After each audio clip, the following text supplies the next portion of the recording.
खुदावंद यीशु मसीह के अल कादर नाम में आप सबको मैं सलामत करता हूँ। क्या आप खुश हैं या नहीं खुश? अक्सर सुना जाता है, कहा जाता है, आज कितने लोग खुश हैं? तो हर बंदा कहता है कि मैं खुश हूँ। हर बंदा कहता है या नहीं कहता? लेकिन मैं आपको कहना चाहता हूँ कि आज कितने लोग दुखी हैं। बेशक आवाज़ ना निकालें, हाथ ना खड़े करें, लेकिन खुदा दिलों और गुर्दों को जांचने वाला खुदा है।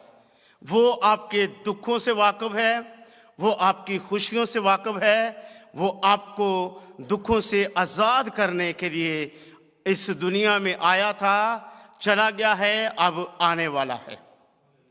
मैं अपनी गवाही से कलाम को शुरू करूंगा। सबसे पहले मैं ये बताना चाहता हूँ,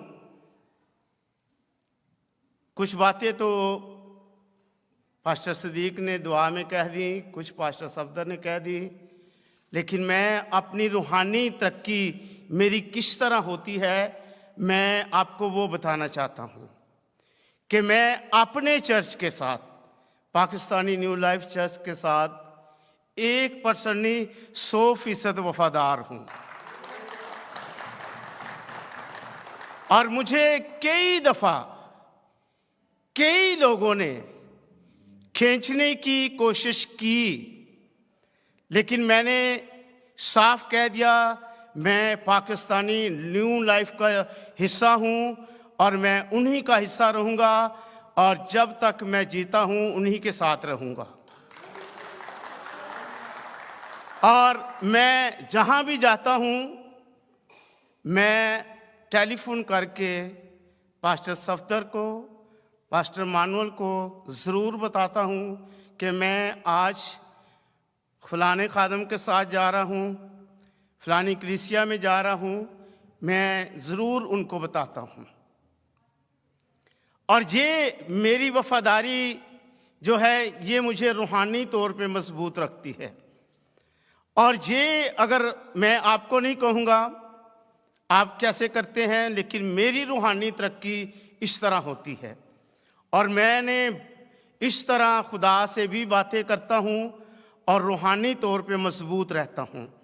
और जब कभी किसी के लिए दुआ भी करनी पड़े, दुआ करता हूँ और खुदा अपने नाम को जलाल देता है और दुआ को रद्द नहीं करता। और मेरा बचपन से लेके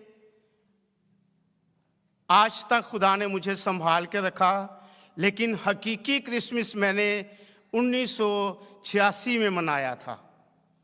और 1986 से लेकर आज तक उस हकीकी क्रिसमस को मनाता आ रहा हूँ।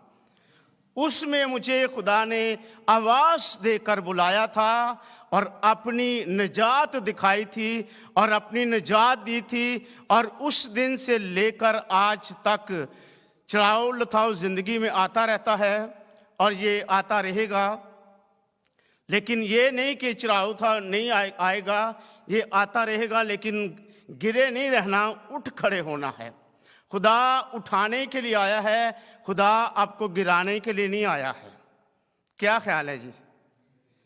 खुदा आपको उठाने के लिए आया है। 1986 से लेकर आज तक खुदा ने मुझे संभाल के रखा और आवाज़ देकर बुलाया है।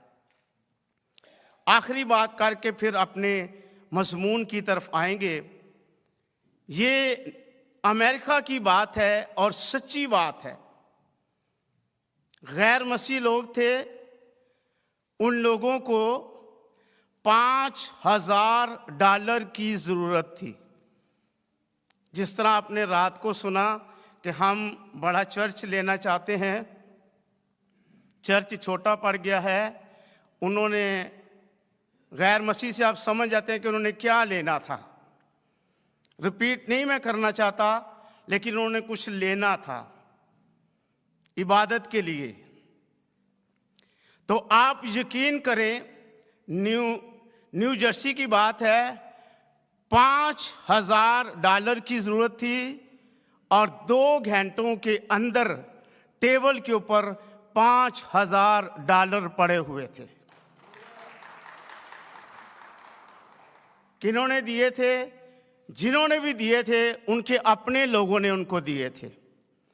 किसी ने कोई बात नहीं की।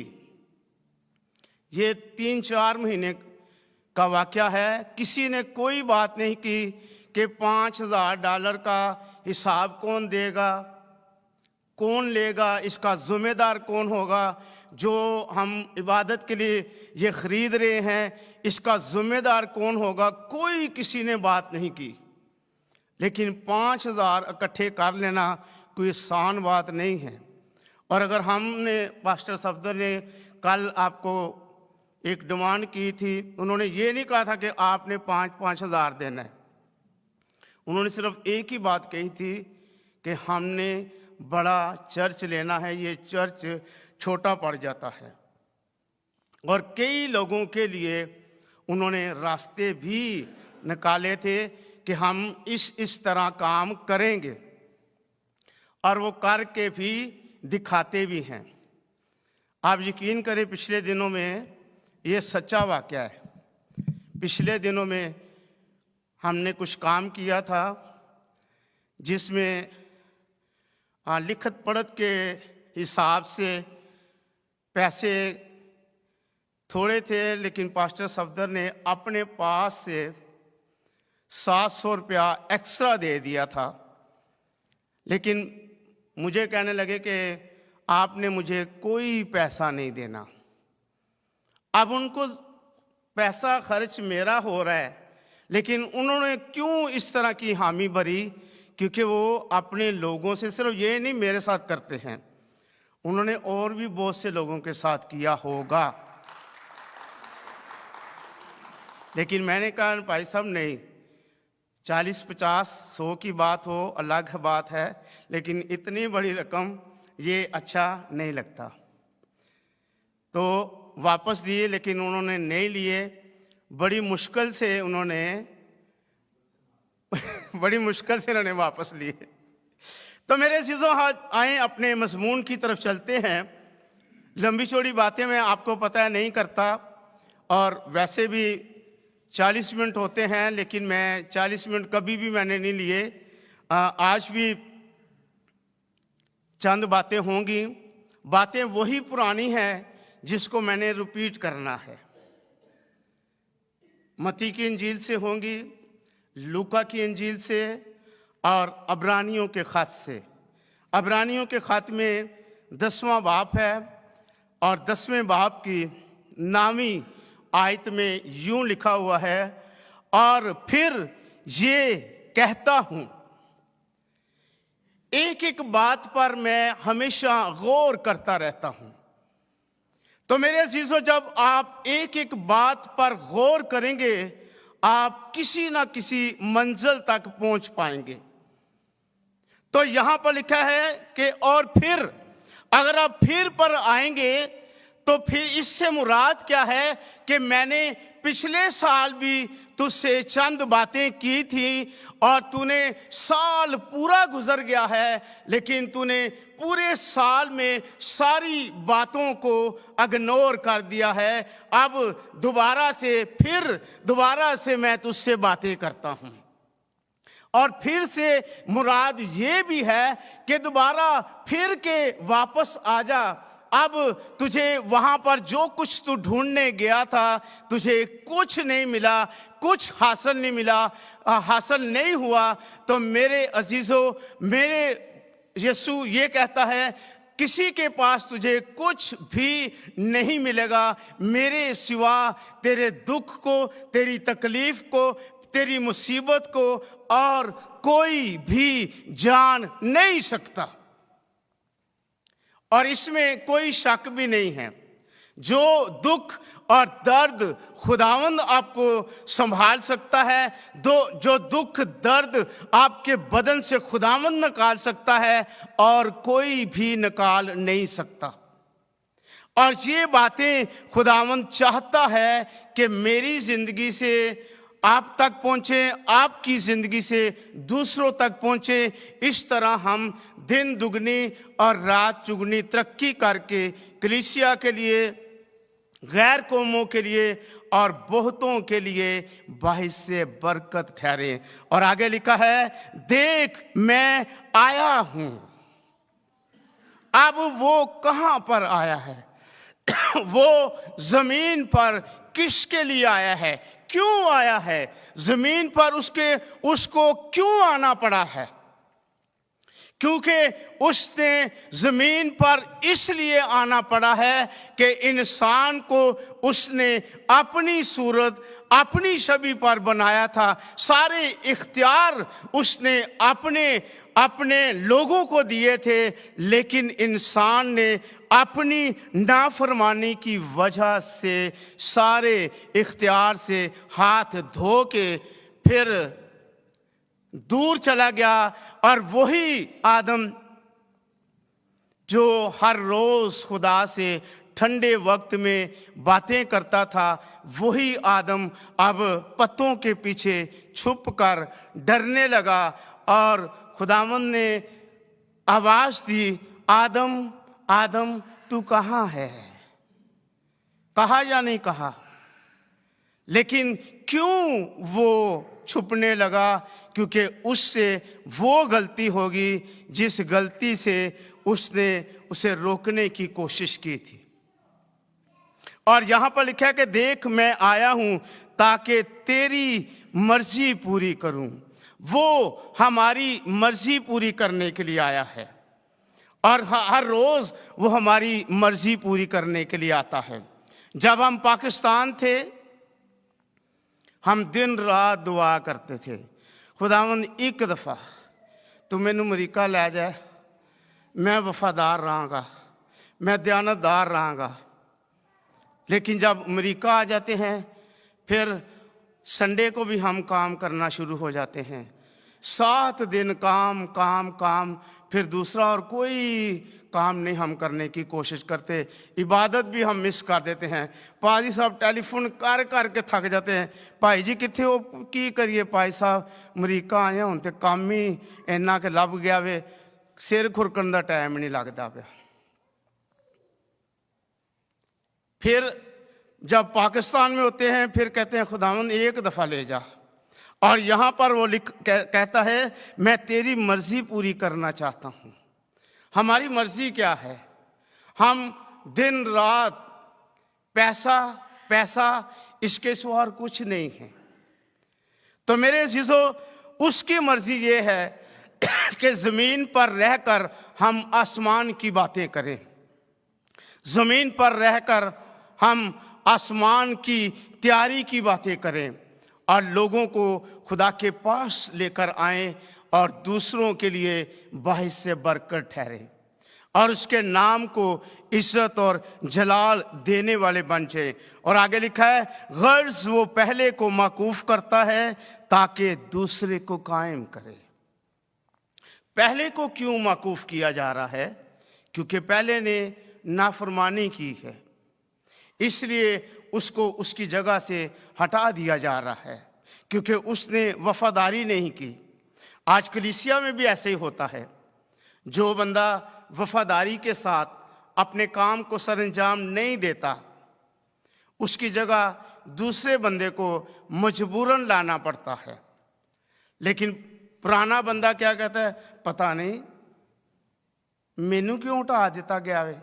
लेकिन वो ये नहीं सोचता कि मैंने चर्च के लिए, मैंने खुदावंद के लिए कौन सी वफादारी की। इसलिए लिखा है, गर्ज वो पहले को माकूफ करता है ताकि दूसरे को कायम करे, ताकि दूसरा जो है वफादारी के साथ उसके काम को सरंजाम दे और तेरे नाम, उसके नाम को इज्जत और जलाल देने वाला बन सके। पहली बात तो ये होगी कि देख मैं आता हूं, और नामी आयत में जो लिखा है, और फिर ये कहता है कि देख मैं आया हूं। वो इसलिए आया है ताकि हमें किसी मकाम पर देखना चाहता है, हमें रूहानी तौर पे सर से लेके पांव तक पाक करना चाहता है। क्या हम पाक होना चाहते हैं? कलाम को अपनी ज़िंदगी में लेना चाहते हैं? कलाम भेजने की वजह क्या है? कलाम का फ़ायदा क्या है? जब आप इस कलाम को अपनी ज़िंदगी में लेंगे, इसका आपको फ़ायदा क्या होगा?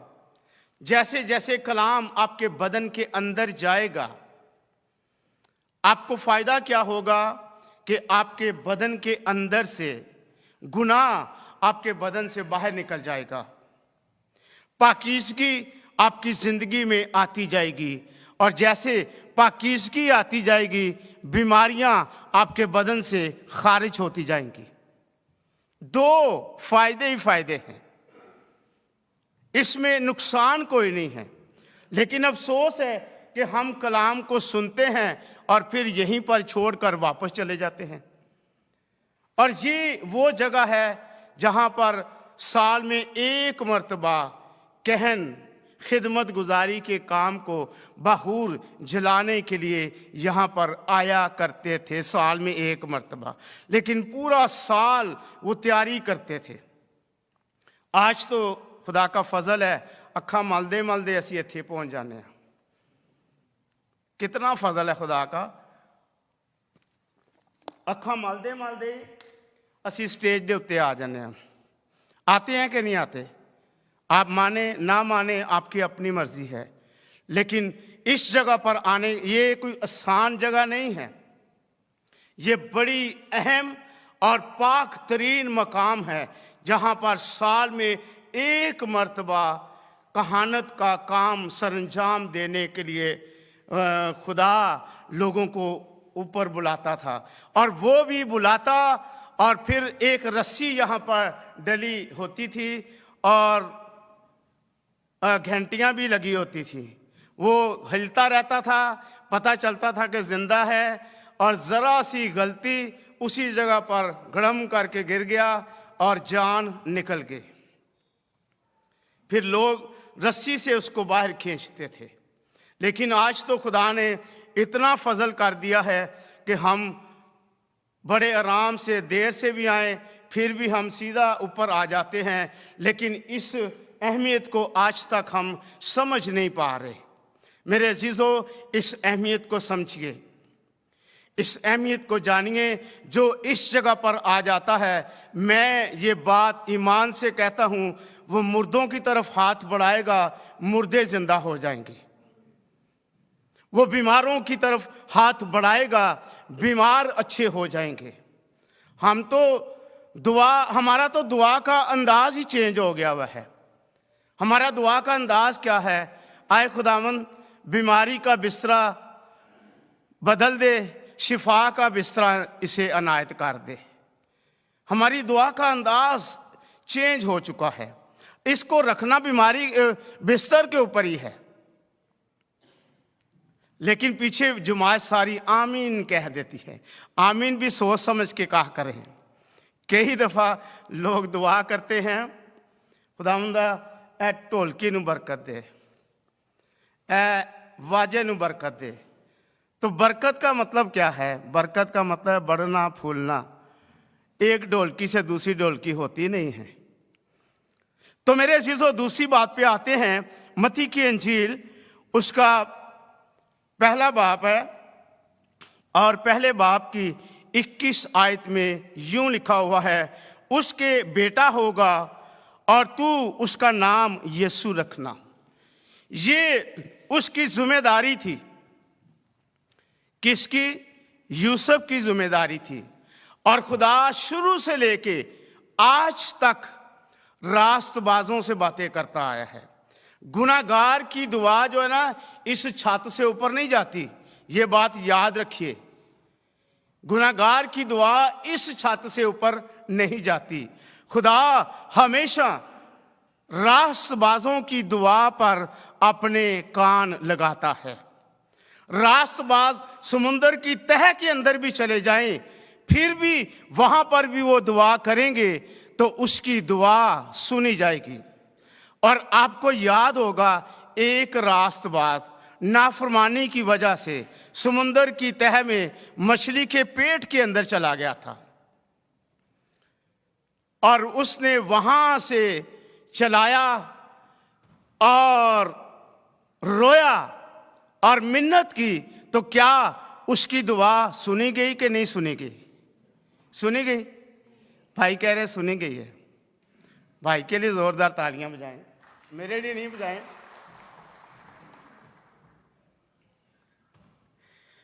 मुझे भी आदत पड़ गई है पास्टर सफदर की तरफ से थोड़ा बहुत हंसाने वाली बात करना।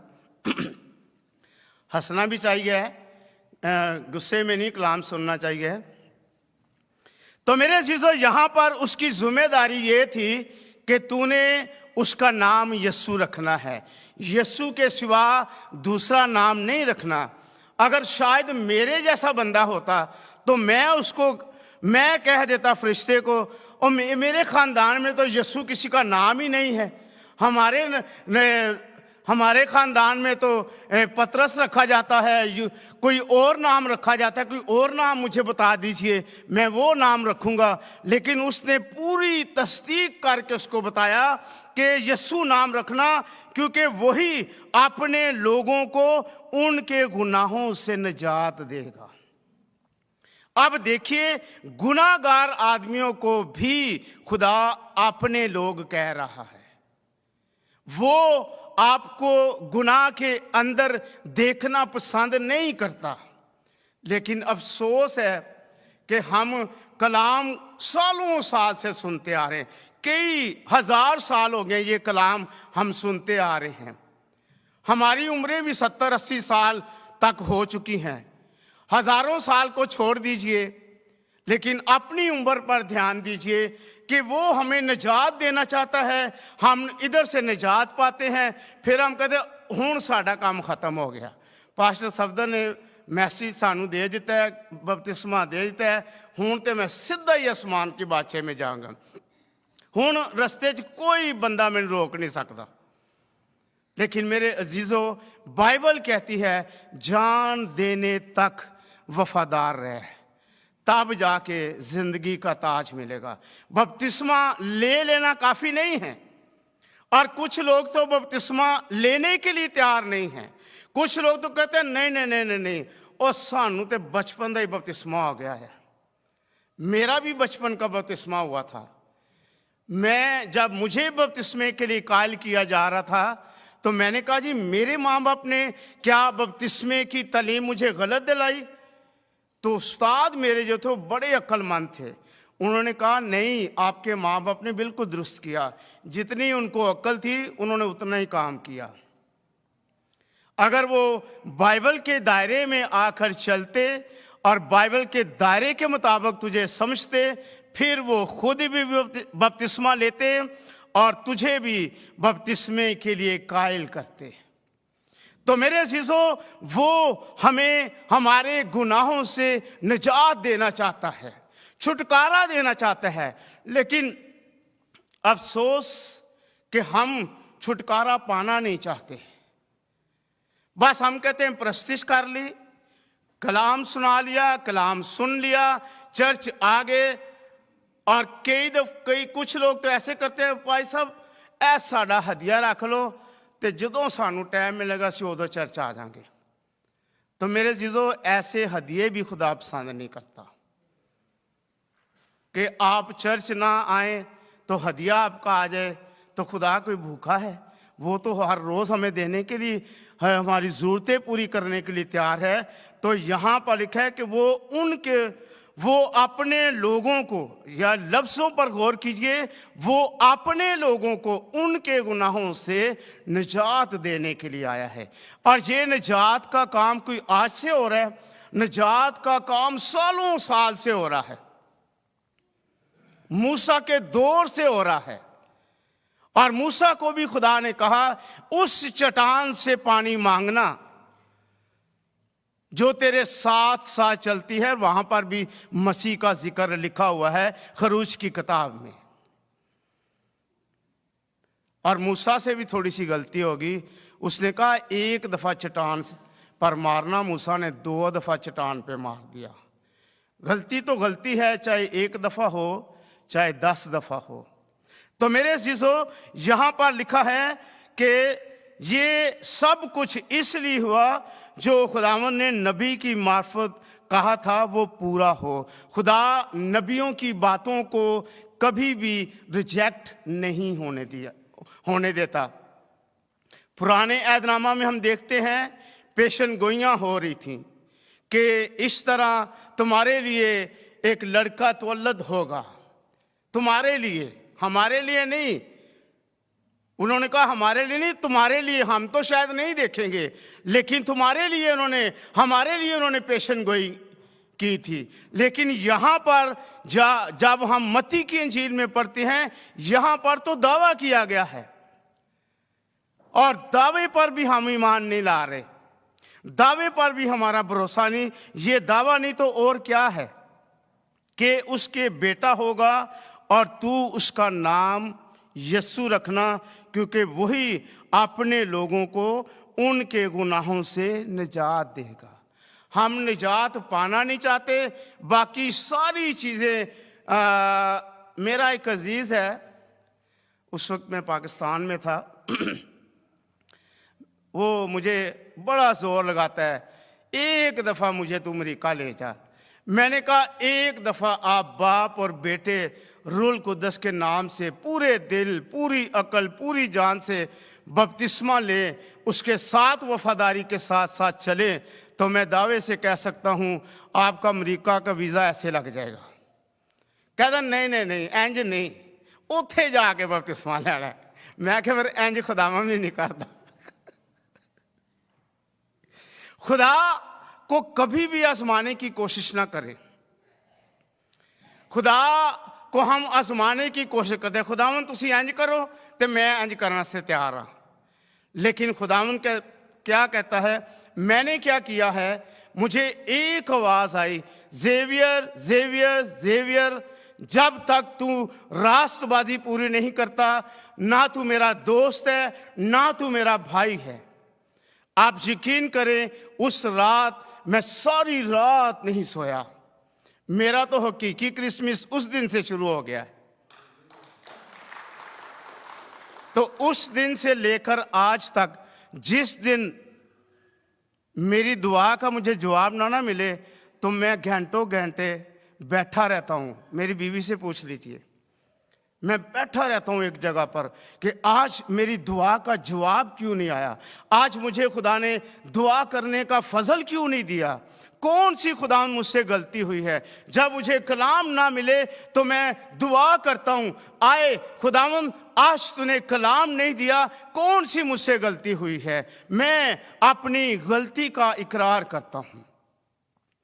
तो आप खुद अंदाज़ा लगा लीजिए, 1986 से लेकर आज तक मैं एक पल भी चढ़ाव था तो कई दफ़ा आया, लेकिन आज तक खुदा के साथ वफादार रहने की कोशिश करता रहता हूँ। दूसरी बात है, अब यहाँ पर एक और भी बात लिखी हुई है, और देखो एक कुंवारी हामला होगी, उसका बेटा होगा, उसका नाम इमानुएल रखना, जिसका तर्जमा है खुदा हमारे साथ है। ये एक खूबसूरत टाइटल था, ये आसमानी टाइटल था। ये बात साबित करती है कि हर एक के साथ खुदा हमेशा रहने के लिए तैयार है। एक बहन थी, उसके खावंद का नाम था फजल। तो वो अक्सर उसके गीत जब भी होता था गाती थी, फजल ना रब बख्श गुनाह सब मेरे। तो वो इस तरह नहीं गाती, कहती पप्पू दे अब्बू दे नाल बख्श गुनाह सब साडे। वो नाम नहीं लेती, एहतराम करती थी। तो अगर जिसका नाम इमानुएल हो तो उससे पूछा जाए कि इमानुएल कहाँ है, तो वो आगे बहन कह दे खुदा हमारे साथ है। क्या है, कह सकती है ना बहन।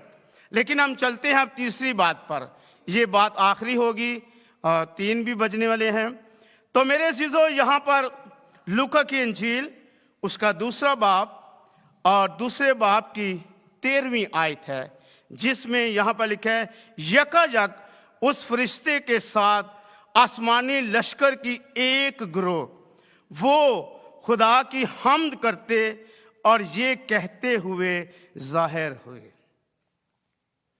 तो मेरे अज़ीज़ों, ये जो लफ्ज़ है ना यकायक, ये लफ्ज़ आपको याद होगा इमाल की किताब में भी लिखा हुआ है। इमाल की किताब में उस वक्त लिखा गया जब रूल कुद्दस 35 कोस वाले दिन शागिर्दों के ऊपर नाज़िल होने वाला था, और कितने जोर उसकी कई निशानियां बताई गई थी कि जोर के आंधी का सन्नाटा, इतनी स्पीड से रूल कुद्दस आया और उतनी स्पीड से एक फरिश्ता आया और उसके पीछे एक बहुत बड़ी गिरोह जो आसमान से जमीन की तरफ रुख कर रही थी। पहले वो आसमान पर हमदोस्ताइश कर रहे थे, अब उनको जरूरत क्या पड़ी कि वो जमीन पर आकर हमदोस्ताइश करें। वो जमीन पर इसलिए हमदोस्ताइश करने के लिए आए, एक तो वो उन्होंने हमें खुशखबरी देनी थी, दूसरी खुशखबरी, ये मेरा अपना ख्याल है जो मैं पेश करने लगा हूं, दूसरी खुशखबरी वो ये हमें देने के लिए आए थे कि तुहानू असें चुक के आगे च सुटना सी, लेकिन खुदा ने आपके लिए ऐसा बंदोबस्त कर दिया कि खुदा ने आपके लिए एक रास्ता निजात का निकाल दिया। मौत आपकी ज़िंदगी से अब ख़त्म होने वाली है, बल्कि ख़त्म हो चुकी है। इसलिए हम आसमानों से हमदोस्ताइश करते हुए ज़मीन तक आ पहुँचे हैं, ताकि आप भी हमारे साथ मिलकर हमदोस्ताइश करते हुए नज़र आएँ। लफ्ज़ बोलते हैं, लफ्ज़ बोल रहे हैं, मैं खुद नहीं बोल रहा, लफ्ज़ इस बात के लिए इशारा कर रहे हैं कि खुदा की हम्द करते हुए और ये कहते हुए ज़ाहिर हुए। एक फरिश्ता नहीं था, कई फरिश्ते थे।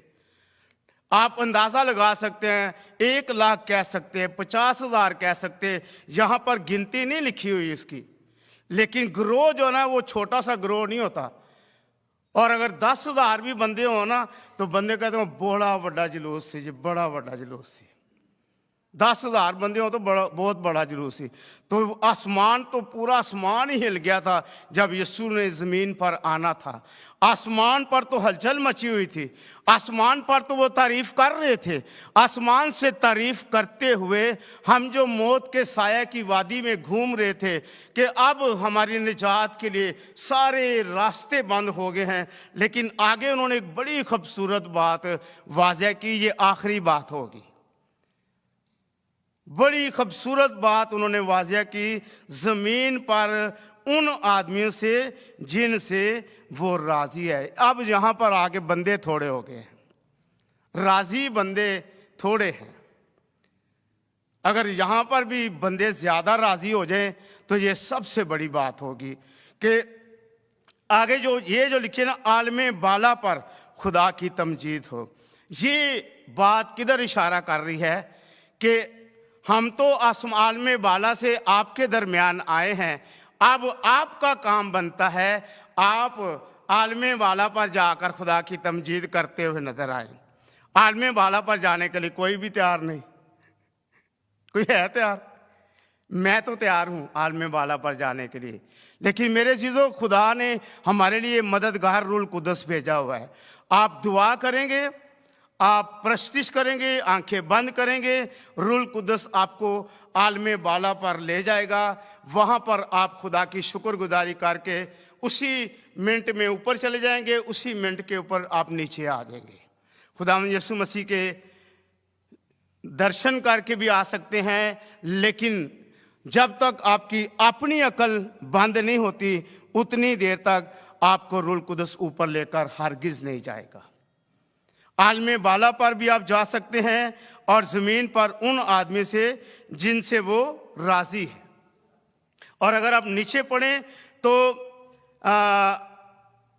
यहाँ पर लिखा है कि जो बातें चरवाहों ने देखी और वापसी आकर उन्होंने बड़ी बातें मशहूर की, चर्चा कर दिया, और लोगों ने उनकी बातों को देखकर तअज्जुब किया।